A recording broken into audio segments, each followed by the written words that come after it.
What are some ways you can increase the views of older videos? That's what we're going to talk about today. If you're new here, my name's Adam Markley with Get the Word Out, helping you get the Word of God out to the masses. We're going to get right to this, but first, this is brought to you by Christian Scripture Graphics, providing quality scripture graphics to help with all your social media needs. Be sure to visit ChristianScriptureGraphics.com. That's ChristianScriptureGraphics.com, or just look at the recommended YouTube pages and follow the YouTube page. All right, let's go ahead and take a look at this. How do we get more views on older videos? This was a question asked by one of those big YouTube channels, and I had the following to say. I said changing the title and thumbnail and updating the description can help.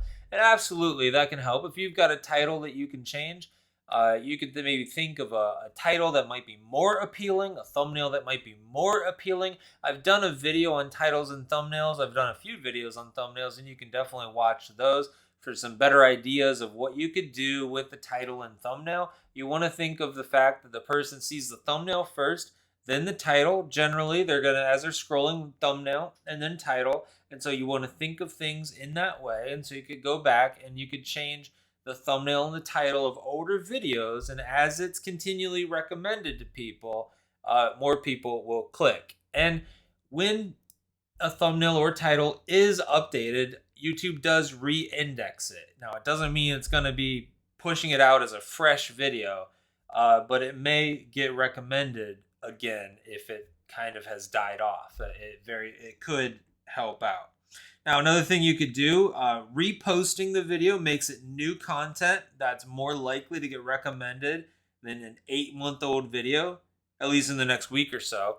That's exactly right. If you take an older video, you can repost this video. You can publish it as new. Certainly you want to have a good title and thumbnail, and then you could leave the other video on the page or you can unlist it. You could choose to do it either way. But if you repost the video as fresh content, it is going to get distributed as brand new content. A lot of people say a lot of different things about older videos, but the reality is it seems to be a rarity that an older video takes off. An older video sometimes can get a lot of views when new subscribers come to the channel and they start watching these videos. Also, if it's kind of search-based material, people might find it in the search. But if it's, as most people find videos through the recommendation system, there's kind of a short period of time that a video has where it's going to have its peak performance. It's basically, then it's just going to plateau, it's going to flatline, die off, and it's kind of done for. It could have a pickup later on, but that's its lifespan of 7 days or longer in some cases. But basically a video that doesn't perform all that great, its lifespan is going to be maybe 7 days or something. And then, so when you publish it as new content, you'll be able to, it's going to be pushed out as fresh content. And you could update that in some ways, or you could just repost the same video. It's recommended, really, if you can change it in some way, if you can go in and edit it in some way, create a different intro, maybe that could definitely be helpful also. But let's say that you had the video and you had, 100 subscribers, and now you have 1,500 subscribers. Well, if you repost the video, you're probably going to get more views now than you did at that time. That's just the nature of the amount of subscribers that you had, or better said, the amount of regular viewers that you had, so that when you posted the video at 100 subscribers, you only had so many regular viewers. And we're now at 1,500 subscribers, assuming that they're pretty active subscribers. You're going to have a lot more regular viewers that YouTube's going to know to send it out to. But the other thing that I said the best option in many cases, which is what I recommend to you guys, the Christian content creators that I help out, is to review the video, thumbnail, and title, take detailed notes of what worked well and what should be improved, then re-record the video with improvements. This is a good thing to do. if you watch through a video and pay attention to even when you might be losing attention, pay attention to the points where it's kind of a high point for you. You're very into what you're saying, and another time where you can be honest with yourself and say, this isn't as exciting as another part. You might even use that word boring if it kind of is more boring than another part.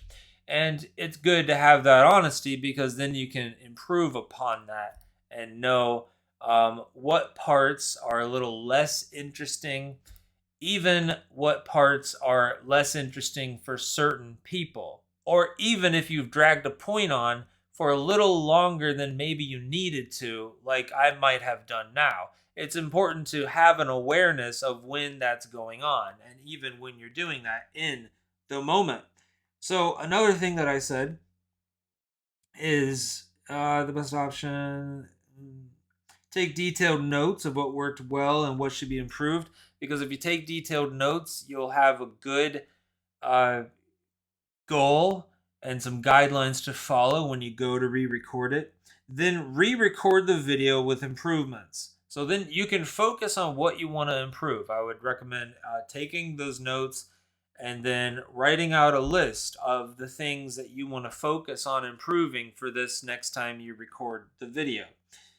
This works best for a talking head style video. Now, I said that because if it's a highly edited video where you went and you got all this B-roll, all these specific shots outside, and there was a lot of editing and everything that went into it, well, that's very different.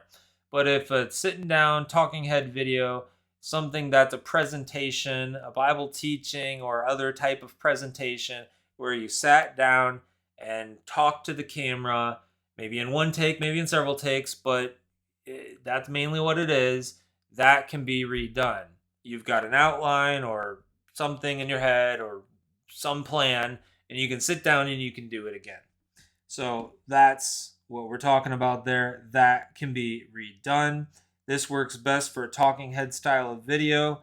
It's also possible to take the high retention points in a video, create a clip from that, and craft a new hook, intro, and outro. This will make this video a little bit longer if I include this in this video. So I'm going to show you that in another video. Just some thoughts. I discuss these type of things on my channel. Yes, I do. That's why you should subscribe. So go ahead and subscribe. Hit that notification bell. You'll be notified when new videos come out. And then go ahead and watch this video here. And I'm going to show you how I do the retention thing. Everything I just talked about. New intro, new outro, and base it off the retention analytics. Go ahead and watch it now. I'll see you over there.